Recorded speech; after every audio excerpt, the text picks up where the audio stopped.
Okay, so I know that title is a little clickbaity, and why in the hell would I be comparing what you see here to this? Well, listen on and you shall discover the answers you seek. Or not, we'll see how this goes. Now, I can already hear you saying, Jim, why would I ever take an anime recommendation from you? Aren't you that complete and total degenerate who likes Monster Musume no Ira Nichijou and literally never shuts the fuck up about how much you like Monster Girls? Isn't your taste in anime completely tarnished by levels of degeneracy that shouldn't even be possible? To which I would respond, that's fair. And true. Here's where I get to say however. However, man, I love that part. This anime is, shockingly enough, not about monster girls. It doesn't even feature them a little bit. So you're 100% safe from my degeneracy so far as this show goes. In future recommendations, you might not be so lucky. Count your blessings. Also, this is more of a recommendation than a review. I know precious little about the history of anime, how tropes developed, how the art style developed, or even what was popular in what time period beyond what they played on Adult Swim and Toonami back when I was a kid. I'm just a fan. So I'm in no wise qualified to actually review an anime in regards to its merits compared to the rest of the stuff in the genre, but I do know what I like. And I figure that if my half-assed rambling can get a few more people to watch this show, I'll have done my good deed for the month and can go back to calling politicians, journalists, and random famous people cunts on Twitter with a clear conscience.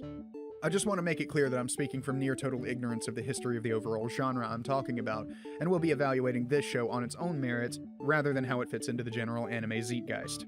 Just so we're all on the same page about how ignorant I am here. I also make no problems to keep this spoiler-free. Frankly, to talk about why I love this show so much properly, I'm gonna have to get into some plot points, but this is one of those shows where, to quote Gerald from Hey Arnold, "The journey is the destination, man." Anyway, back to the topic at hand and my frivolous use of horrible World War I battles as a means of comparison to the trauma a bunch of Japanese high school students go through. This anime can be summed up in this sentence that I stole from my friend Newblood, who also sat me down and forced me to undergo the meat grinder warfare that is this show. Omniscient demon fucks with high school students. That's pretty much the overall premise. Okay, so to summarize in a hopefully more coherent fashion, the show starts off with 5 friends, 3 girls and 2 boys, and establishes the fact that they created a club together because they didn't really fit into any of the clubs that actually existed. So they created the Student Cultural Research Club because, God forbid, any of these misfits and social defects actually try to fit in for once in their lives. Basically, the club is an excuse for them to hang out with each other, eat snacks, and talk shit. They also publish a newsletter, but that kinda gets lost in the scrum of the general rush of the plot, and to be honest, it's no great loss. The club itself is actually pretty boring, but the people who make up the club are insanely interesting. Which is why they attract the attention of this entity, I suppose, named Heartseed. If you watch the sub version, it might alternate between Heartseed and Balloon Vine. I haven't done the research, but given my limited knowledge of the Japanese language, I have to assume that Balloon Vine is the literal translation, while Heartseed is what it's actually meant to be called, given the general theme of the show as expressed in the title. For the uninitiated, Kokoro is the Japanese word for heart, and can also be used as a plural. So the title of this show translates as Heart or Hearts Connect. Given that, I think it's safe to assume that Heartseed is what's meant, while Balloon Vine is merely the work of pedantic autist translators. That's also what it's called in the dubbed version, so I think I might be onto something here. In any case, Heartseed is this strange entity who has decided that these people are so very interesting that he just has to fuck with their heads. And when I say fuck with their heads, I mean brains in a blender type shit. He's able to do astounding things to them, and the whole show is basically them dealing with the bullshit that Heartseed puts them through. Sometimes they do well, other times not so much, which is one of the really good parts of this story. These characters are already kind of misfits, although not necessarily in popularity. One of the characters is very popular in the school that they attend, so they're already set apart from your background characters. But each of these characters is so original, I suppose is the word that I'm looking for, that their internal conflict spurred on by what Heartseed does to them as a group is intrinsically tied to them as a person. It would probably help if I described the characters a bit. Like say, this is supposed to sell the damned story, so that would probably drive the point home. And I'm not getting paid to do this, I just like the show that goddamn much. But if this does interest you, it is available on Right Stuff Anime, and you can get there through my affiliate link on the side of the blog. Shameless plug, shameless plug. But back to the thing here. So the first character is Taichi Yagashi. He's on the far right in the picture here. He's a guy who loves pro wrestling to the point where he put that down as a club preference despite the fact that club doesn't exist.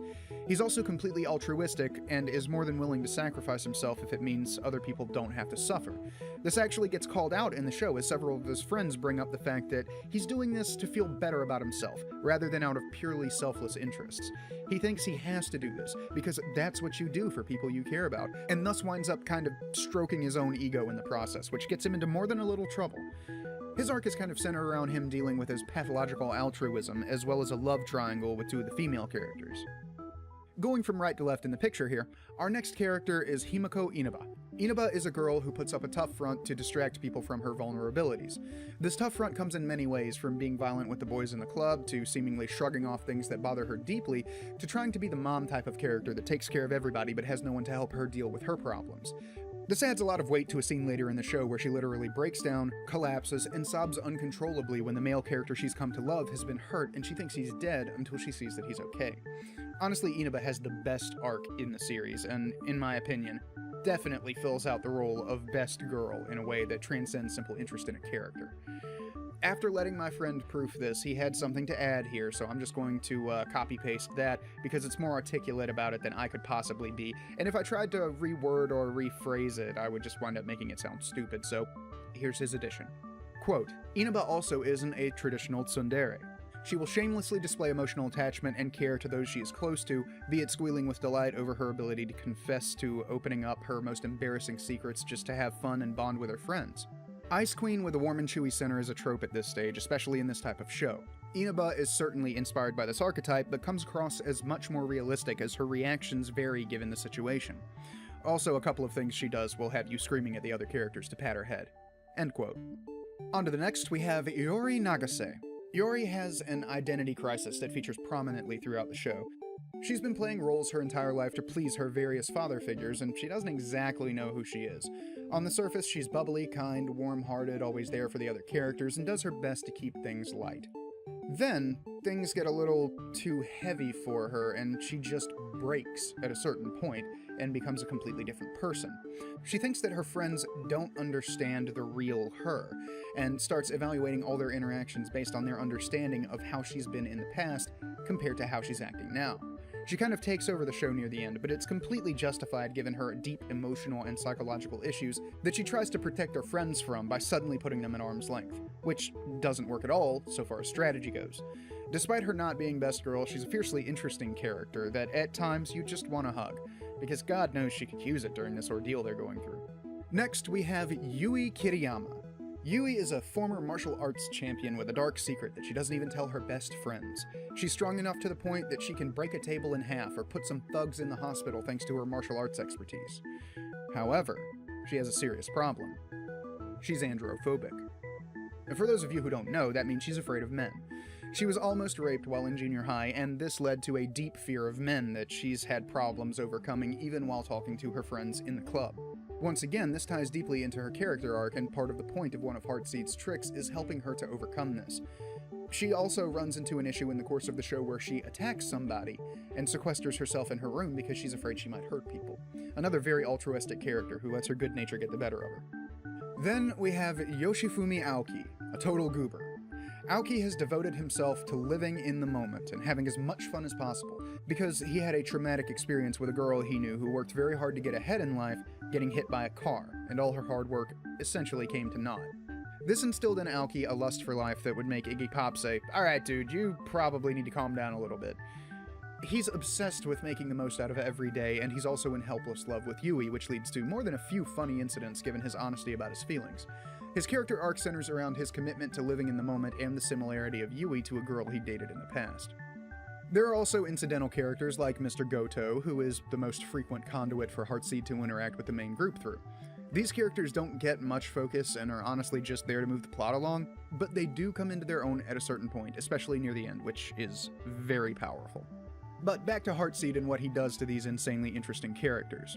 Now, ostensibly, this is a slice of life anime, but it's really more like what would happen if a demon decided to fuck with you and your friends and following how you all dealt with that happening.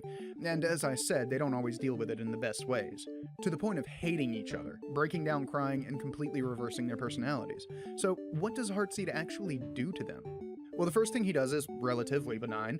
He just makes them change personalities. So Aoki is now in Yui's body, or Inaba is now in Taichi's body. This leads to many embarrassing and funny hijinks, as you can imagine, but shit starts to get serious when Heartseed possesses Iori and forces her to jump off a bridge, then puts the rest of the characters through an ordeal where they all think Iori is about to die, and have to decide who's going to die with her body. Yeah, like I said, shit gets real. Then, he starts unleashing their deepest desires at the moment. Basically, at this point, they have no impulse control. So if they want to eat, they will steal food from one another and consume anything in their reach with a zeal that would make the worst foodie glutton blush. This also has other effects, including the sexual and the violent. Now, I'll say that this show never devolves into ecchi shit, and there are only 2 instances of what could charitably or uncharitably be called fan service. But the whole unleashing desires thing does involve one character basically trying to jump another character's bones in the club room, which leads to a deeper understanding between these characters and a furthering of the romantic subplot, which was very nice and has an incredibly satisfying payoff at the end. Just saying. Heartseed also screws with them in other ways, including time reversal, where they will spontaneously revert back to childhood, not just in body but in mind. He also uses emotion transmission, which randomly reveals their current thoughts to random members of the group, so basically they have no reliable privacy at this point in the story. This is part of what leads to Iori's breakdown and only exacerbates the situation. She doesn't even know who she is, and now she has to deal with her best friends knowing her innermost thoughts? That kind of thing would kill your average high schooler, and Iori's reaction is 100% organic, barring willfully throwing herself off a bridge again. This is one of the most powerful things about this anime in my opinion, and the reason that I compare it to the Psalm. The guys in the Psalm had an advantage over the characters in Kokoro Connect. They could be sure that eventually they would die, or that the war would end and that would be the end of it.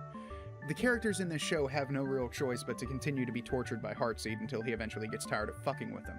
This could very well go on until they die, either through Heartseed's machinations, suicide, or sheer old age. They have no idea when this will end, and the possibility that it could go on forever is one of the things that leads to several of the characters having total mental breakdowns. So maybe not quite the equivalent of World War I trench warfare, but close enough to warrant the comparison in my opinion, at least in a hyperbolic fashion. This show is, at its heart, about taking these interesting characters and pushing them to the breaking point, then going beyond and seeing what happens. They're put through things that the UN Human Rights Council would classify as cruel and unusual, and through these ordeals, they all grow as individuals and as a group.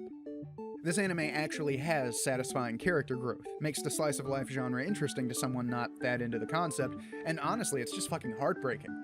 But to be honest with you, I don't cry about media, I'm not that type of guy.